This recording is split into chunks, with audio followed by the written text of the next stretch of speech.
Hey folks, and welcome to Typology, the show in which we explore the mystery of the human personality through the lens of the Enneagram.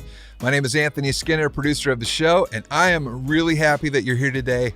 I'm super excited about our guest, Dr. Kara Powell, PhD, the Chief of Leadership Formation and Executive Director of the Fuller Youth Institute at Fuller Theological Seminary. Today's conversation is really, really exciting. She's co-authored and authored many books, but her brand new book is called 3 Big Questions That Change Every Teenager. And I'm telling you, these questions aren't just for teenagers, they're for all of us. And we discuss the questions and what is underneath those questions. And so you're going to love today's episode, regardless of what number you are. Before I turn it over to the Master of Ceremonies, I want to tell you about the Typology Institute membership. It's a paid subscription with exclusive content that's delivered to you every month. One of the things that you get is a special podcast where Ian and I discuss with a guest topics like shame, trauma, addiction, mindfulness. As a matter of fact, this month's topic is mindfulness and meditation. Super excited about that. You get a live webinar town hall Q&A every month with Ian, where we discuss that month's podcast. And also you just get to ask Ian whatever questions that you have. So really, really excited about that offer. It's at typologyinstitute.com/membership. If you want to know more about it, you can get all your info there. So make sure you check that out. Typology Institute membership. Today's guest, Dr. Kara Powell. Super excited about that. Without any further ado, here is the man, the myth, the legend, Ian Cron.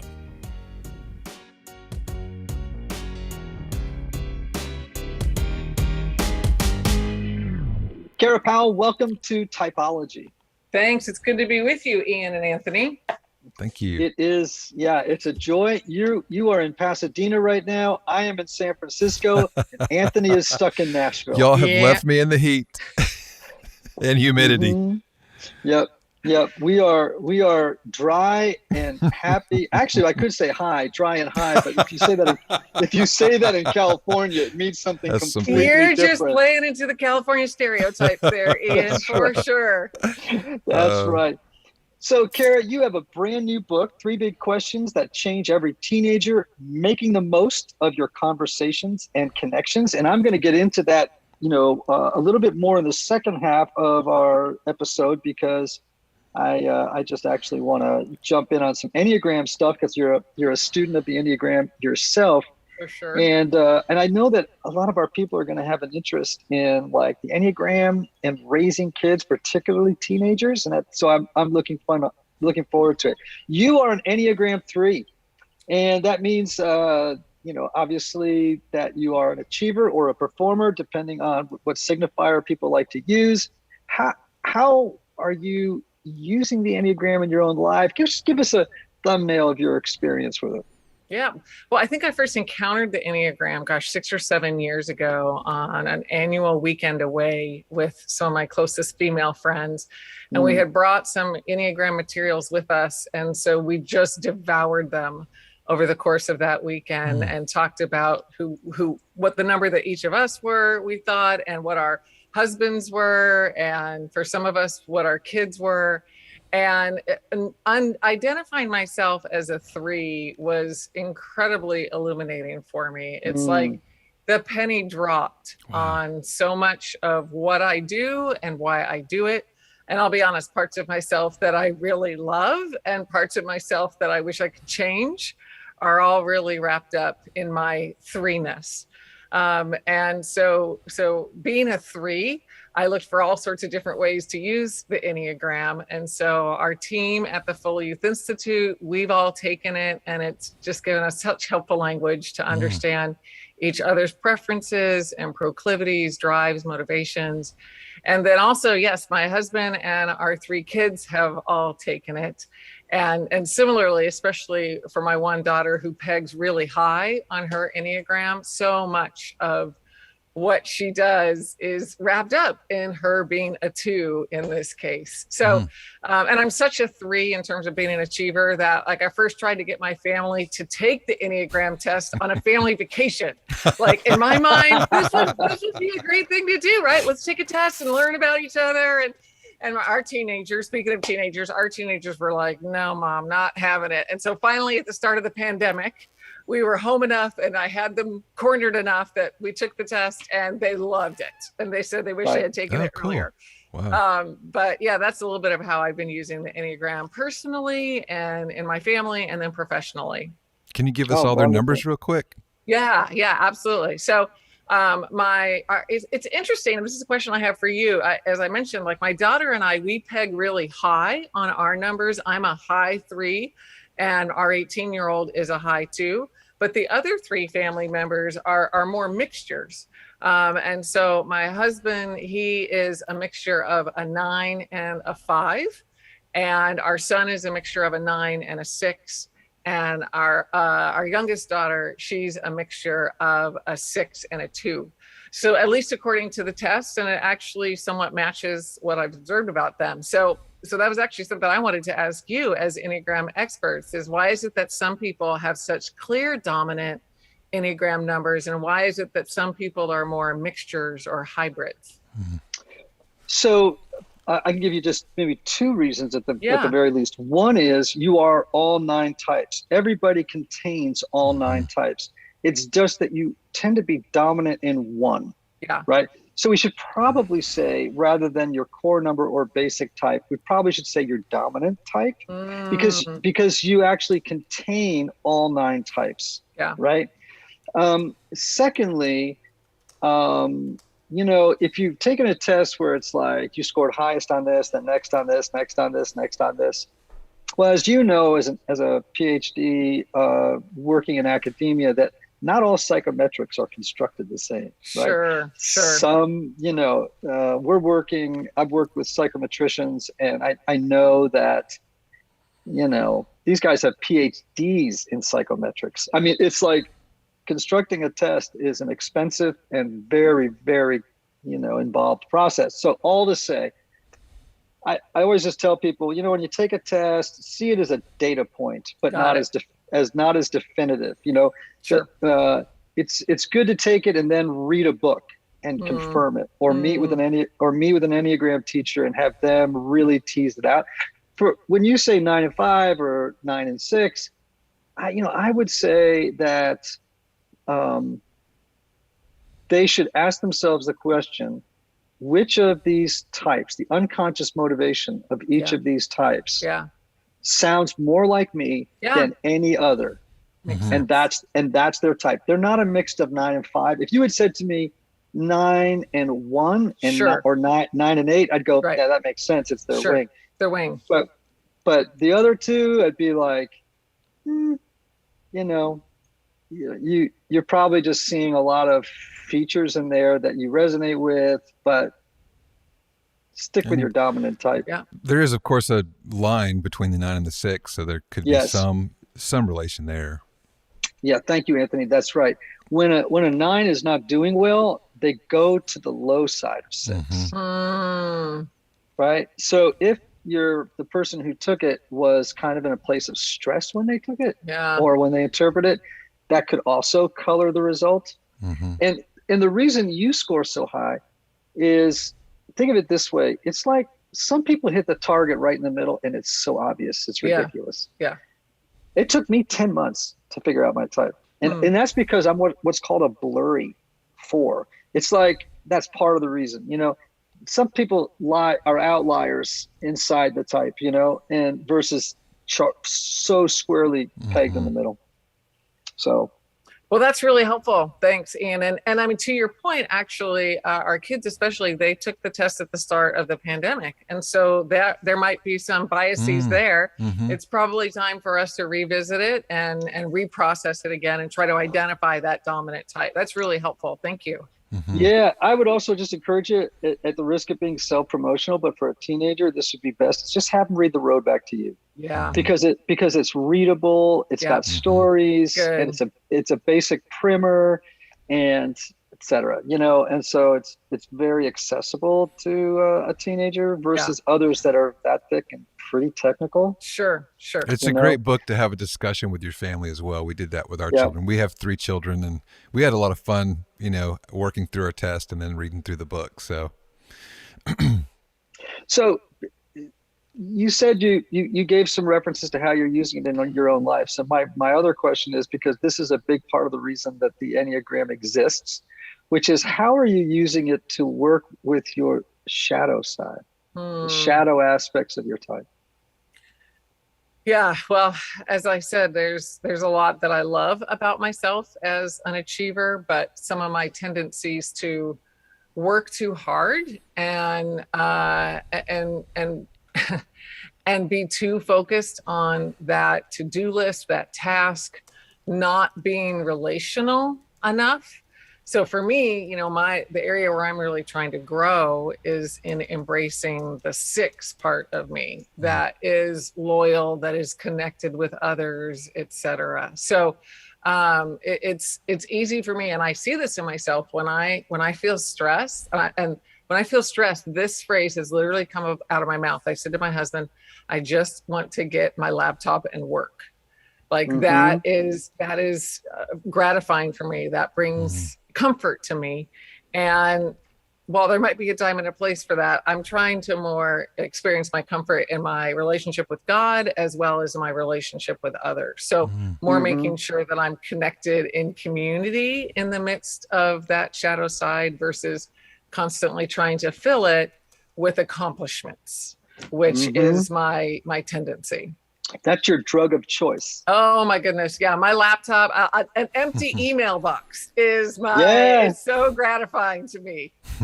So one of the things, you're giving me a moment to maybe teach a little bit with folks who are listening. One of the things I encourage people to do when they have an afflictive emotion. So it could be stress. It could be, might come in the form of anxiety or depression, or they're feeling lonely, or they're feeling grief, or whatever it is. That the key is, in my mind, is to just be curious about the feeling and resist the need to do anything. So don't have an aversive reaction and push it away, because that will only strengthen it, right? Yeah. And at the same time, don't cling to it.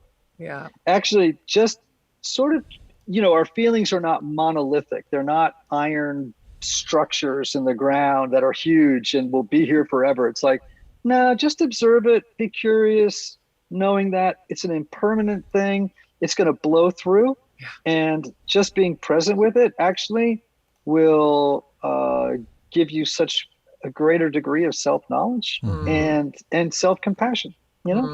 Anyway, thank you for raising that versus going into your particular type's defenses, right? Yeah. I have a friend of mine who's a 1, and every time he gets stressed, he says, I want to go outside and vacuum the lawn. And I'm like, that's probably that's probably a cue to sit with it, So anyway, it is interesting, good. Those coping mechanisms, at least for me, I certainly gravitated toward them at a very young age. So I remember being a young child at age 4 or 5, and I would get up in the morning and I would go to this craft table that we had, and I would literally cut, glue, glitter, kind of get things done. That was my version of getting things done as a 3 at age 4 or 5, which I think I was going to when I was feeling uncomfortable emotions, instead of, like you're saying, being able to sit with it, being mindful of it, acknowledging it, and not trying to, in my case, work it away, is what I tend to do. Yes. Yeah, I hear you on that. As a 4, I can just get stuck. I can just get stuck in the feeling. And whereas some numbers push feelings away, the aversion thing, I'm a clinger. Yeah. I just cling too long to them, know. Yeah. Larry Crabb has said that people are either troubled reflectors or shallow copers. And so the shallow coper is, constantly trying to not feel the emotion, to, in my case, again, work through it. Whereas that troubled reflector is really experiencing it, which is lovely, but then perhaps, like you said, gets kind of stuck in it. So. Yeah. For sure.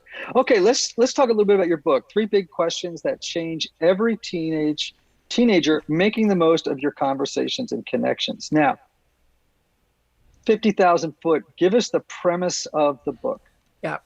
Well, I love young people, and part of what myself and my co-author Brad Griffin, we love about young people, especially teenagers, is they're just walking bundles of questions, trying to figure out who am I, where do I fit, and what difference can I make? And so we actually think those three questions, who am I, where do I fit, and what difference can I make? Those are the questions that bubble beneath a lot of the more surface questions that young people are asking. And so we did a lot of research. We surveyed over 2,000 teenagers. We did deep dive interviews with 27 teenagers from around the country. And by deep dive, I mean 4 to 6 hours of time with each teenager. We really skewed that interview sample toward teenagers of color.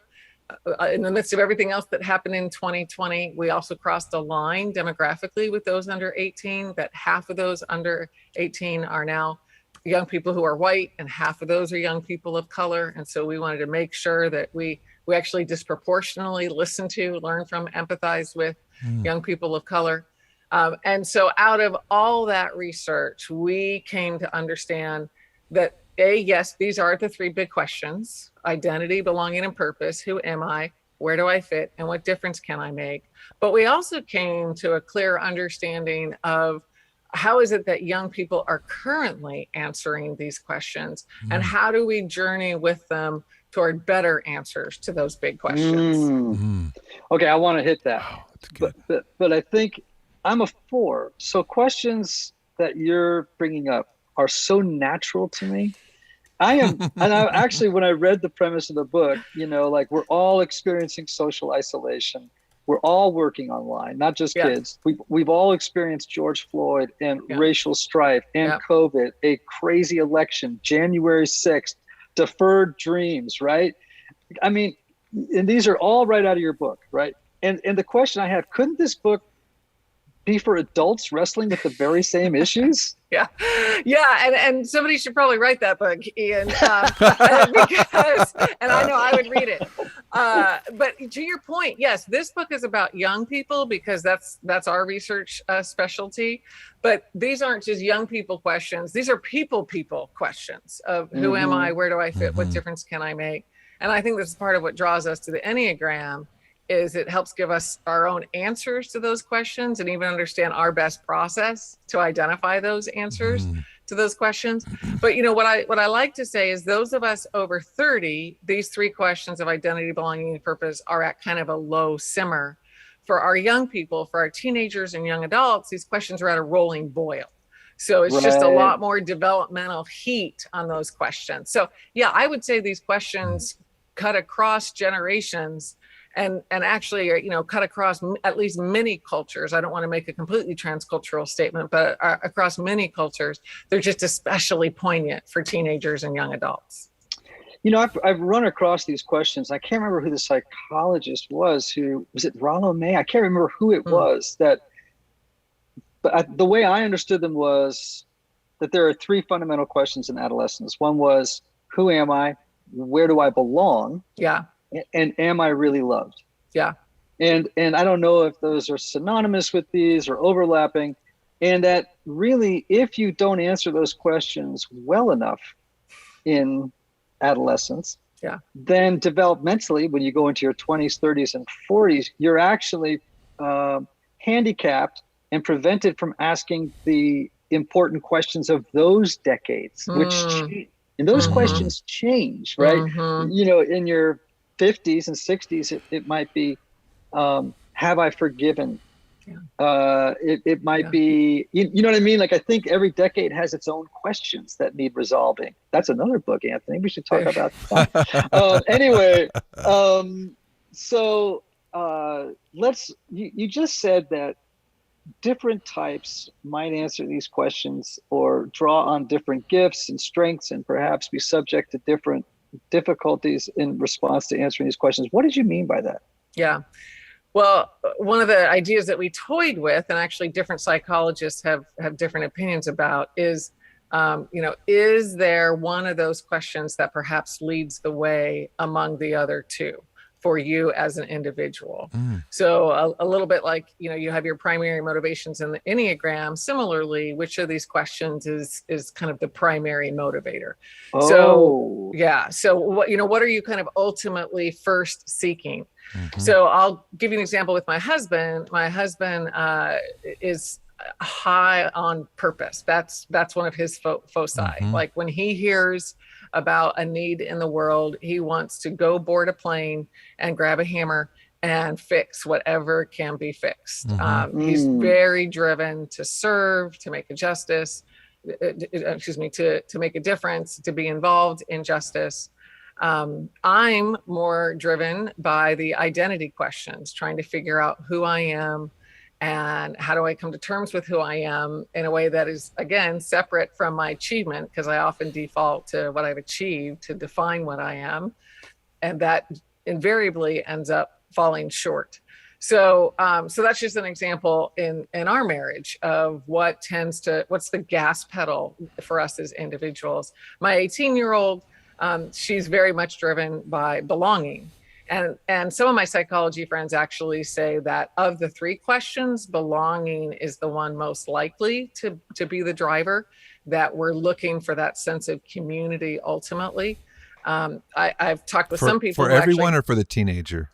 I just wanted to... Good question. More specifically for the teenager. Okay. But some psychologists would extend that beyond adolescence, but more specifically the teenager. I've talked with other people, and I think there's some merit in this, that for this generation of young people, purpose might be a little bit more likely to be that driver. This generation is hungry to make a difference. So I think that's an interesting question for all of us to reflect on. When we have particular heat about a situation, about an emotion, about an experience, what is it that we're trying to find? Is it our identity? Is it a sense of belonging? Is it a sense of purpose? And some of us have different propensities. I love this because it's almost like, I would, for lack of a better word, phrase, it's like an existential preference pack. Yeah. So if you think of it as a cake, right? The top layer for one type would be, where do I belong? The middle one might be, where do I, who am I? And then the one that's more repressed would be the third, right? What difference can I make? And so, I think with different types, they might lead with different questions. I know that 2s, 3s, and 4s, it's so interesting what you said, all have issues around identity, all of them. And that's why all three project images of a self that they hope will win. For 3s, the admiration of others.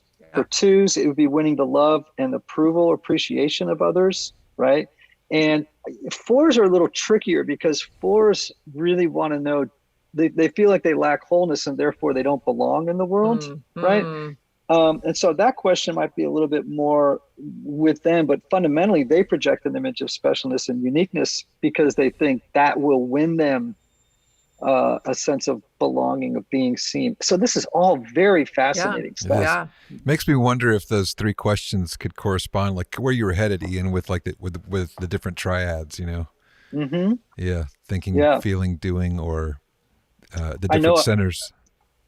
I know I have to really think about it, right? Because there's, I can see where, 4s, 5s, and 9s might have one, 1s, 2s, and 6s, another one, 3s, 7s, and 8s, a different leading question. I don't know, Kara, maybe I was out at Fuller teaching about 2 years ago with Mako Fujimura, and I thought, see, now I'll come back out and we'll do this together. We can co-teach this, and maybe a book comes out of it, just like we've been talking about. A lot of book ideas here. So. A lot of book ideas, for sure. I will say this: when you talk about that 2s and 3s and 4s having on that quest for identity, as we spent time, especially in the interviews with these 27 teenagers, where they were just gut-wrenching honest. I mean, it was just a privilege to hear from young people talking about their own journey. Wow. One of their very common answers, in fact, one of their two common answers for the identity question was not feeling like they were enough. For young people who don't feel smart enough, for young people who don't feel popular enough, young people who don't feel attractive enough, for young people of color who don't feel Latino enough or Black enough.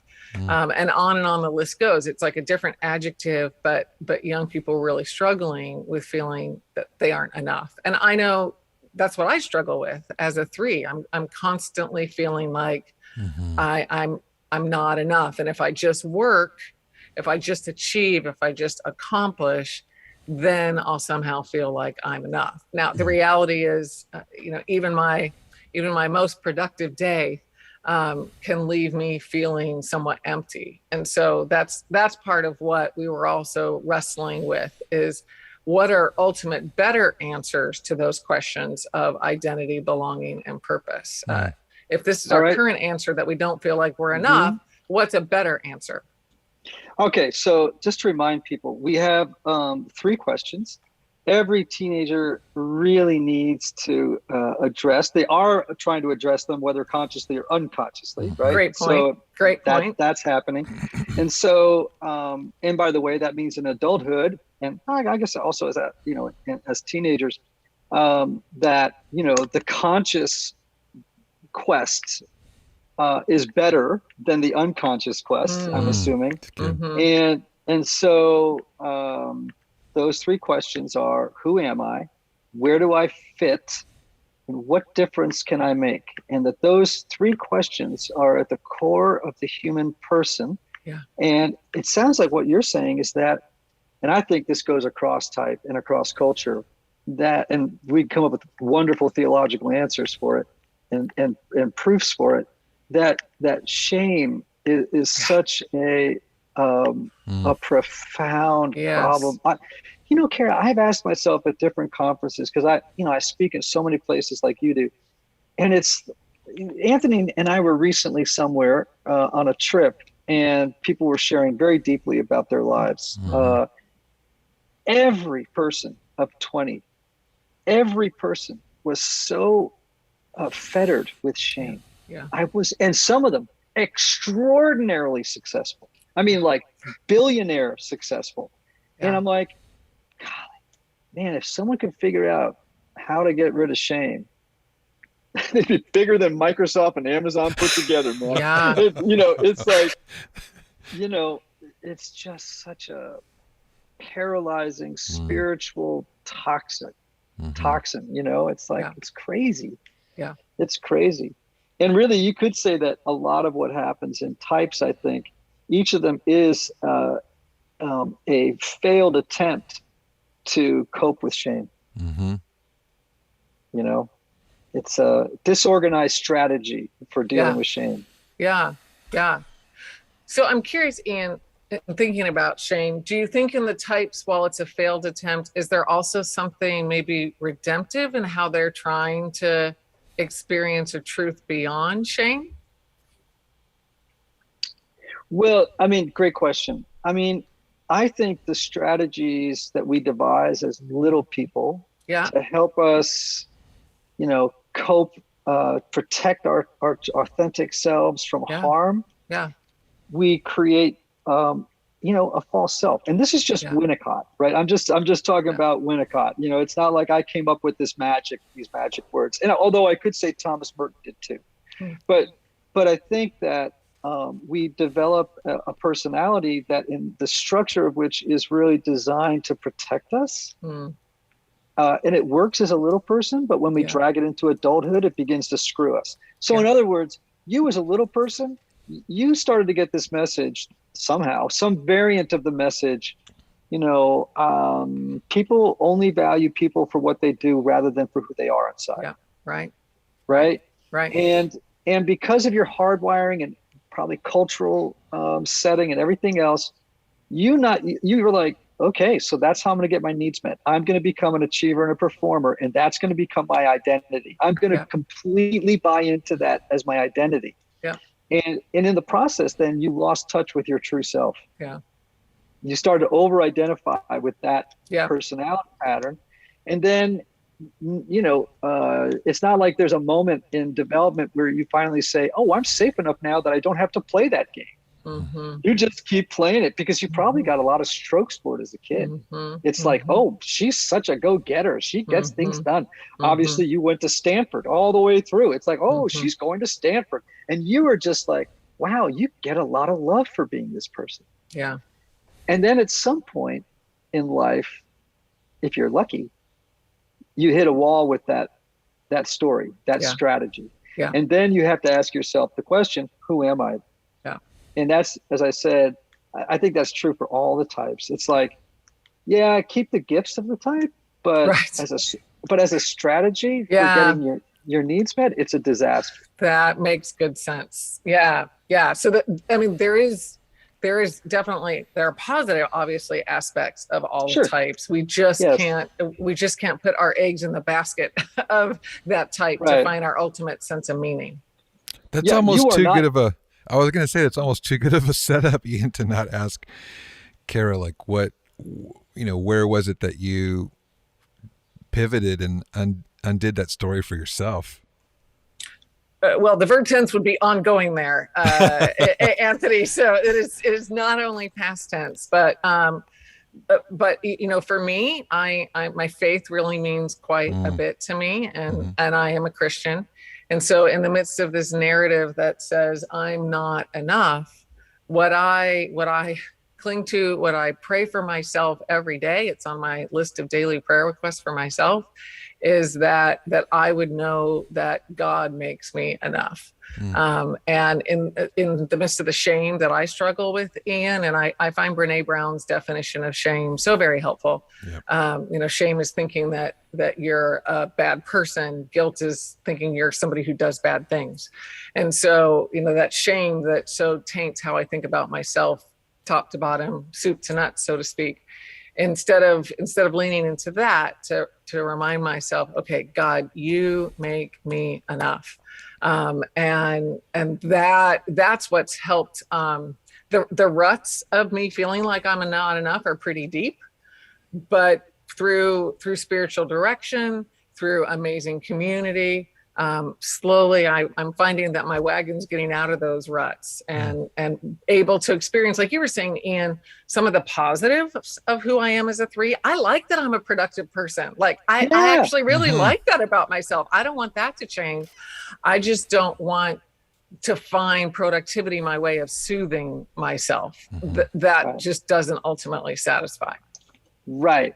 So it's like the ability to say, I want to be a productive person versus I need to be a productive person. Yes. Right? Yes. And, there's 2 quotes I often use with 3s. And I don't know if you've read, I don't know if it's Thomas Halleck.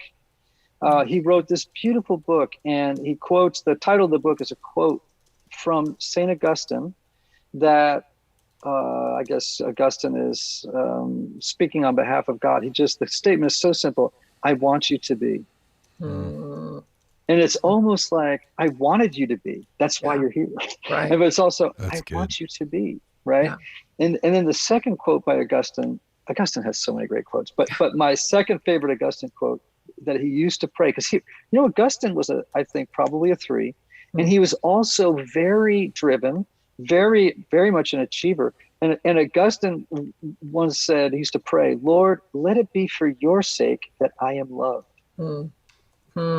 And I love that for 3s. Wow. I love it for everybody. But let it be for your sake that I am loved. There's nothing wrong with being admired or loved.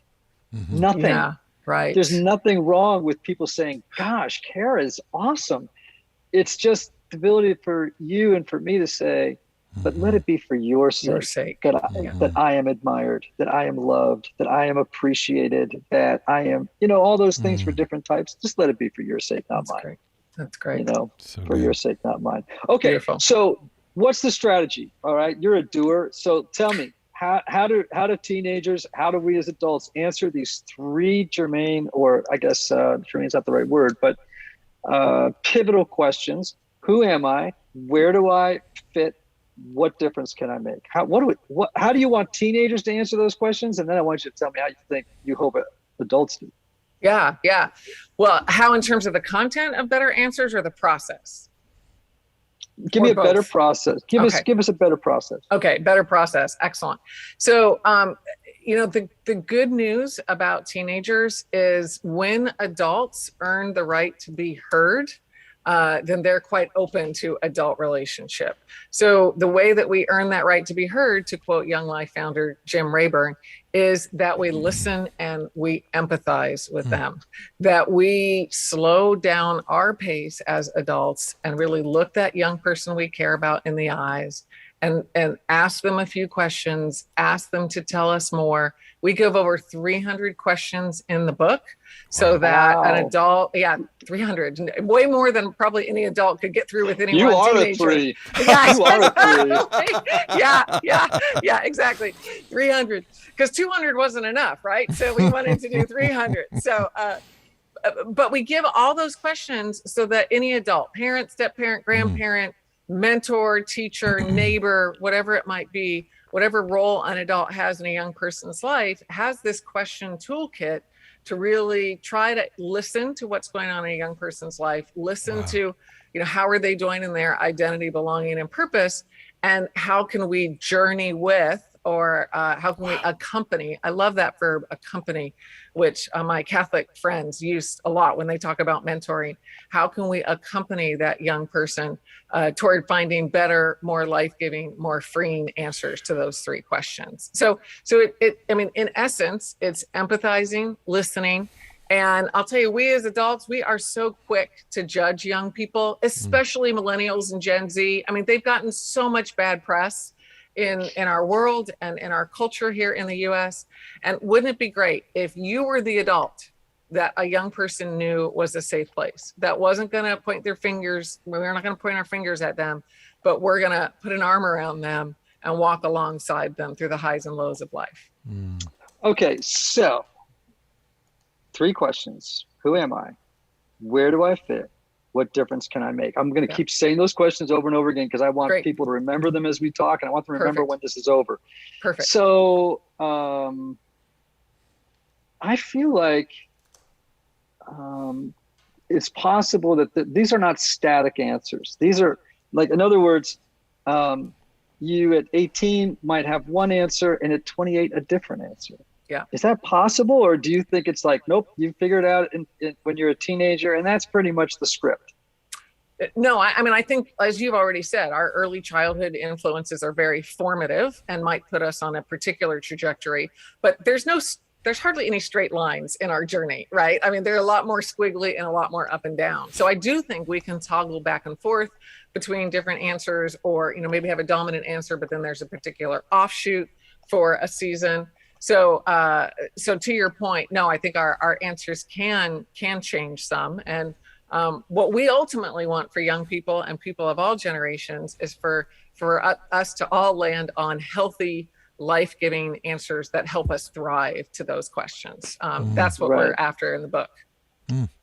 Yeah, because I think those are probably great questions a person could every 5 years take on retreat and say, okay, well, now I'm the parent of a 3-year-old or 3 kids under 6. And the way you would answer, what difference can I make? Like, what's my purpose, would be different at that age than it would be when you retire. Yeah. For sure. Like, what difference can I make is very, very different. And also the knowledge that you bring at those different seasons of life is very different, right? Yeah. Yeah. I love these. And of those 300 questions, are those questions too that there's a good number of them that anybody at any age could use in their own self-reflection? Yeah, absolutely. In fact, 170 of the questions come from the interviews we did with young people. But a few members of our research team, I love that they did this. They took the time to journal answers to those questions themselves because they wanted to grow themselves, and they found it enormously rewarding. And these were people who were in their 20s and 30s. So absolutely, these are questions that can help any of us in our own self-reflection and growth journey, as well as for us to ask others, young people or other generations. I can't wait to dig into those. Ian and I are always talking about the power of a great question. Oh yeah. It's so good. I love it. And I'm going to actually try and increase sales of your books. So this book, as I understand it, is a wonderful book for anybody that finds themselves involved in the life of a teenager. So it could be a caretaker, a coach, a teacher, a parent, right? All that. Mm-hmm. But it also might be a great book for any adult who feels like, as a teenager, for whatever reason, they were not afforded the opportunity to really answer these questions well, right? Yeah. And or feels like, it's time for me to, look at these 3 questions as an adult and work with them now as well, right? So now I just want everyone to know, you do not just have to be the parent of a teenager, involved in the life of teenagers, to gain, real benefit from reading this book. Yeah, thank you.